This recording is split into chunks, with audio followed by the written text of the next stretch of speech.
Bună, tati, ce faci? Uite, tati, descăpăcim mierea de floarea soarelui. Ne prezinți și nouă. Da?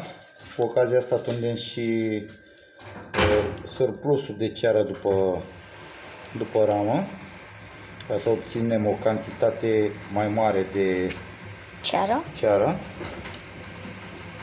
Le și curățăm un pic.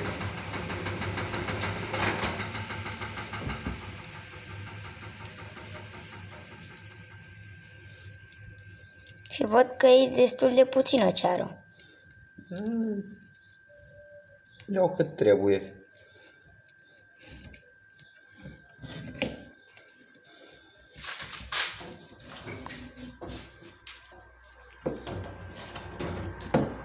Cam așa arată. Imediat luăm și următoarea.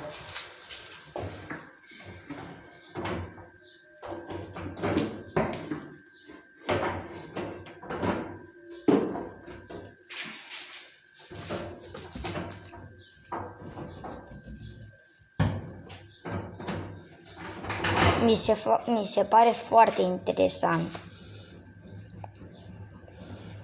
Dar nu cred că este atât de ușor de făcut. Până îți faci mâna.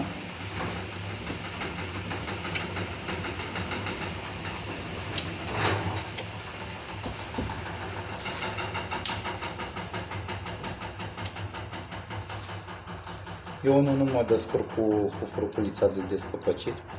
E mai greu? Nu știu, nu mi-e pe mână. Am învățat cu cuțitul.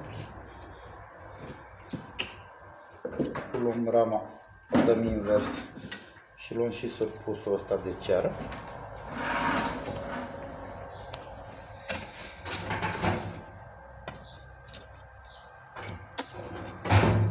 Cam asta e. Vă mulțumesc. Pa!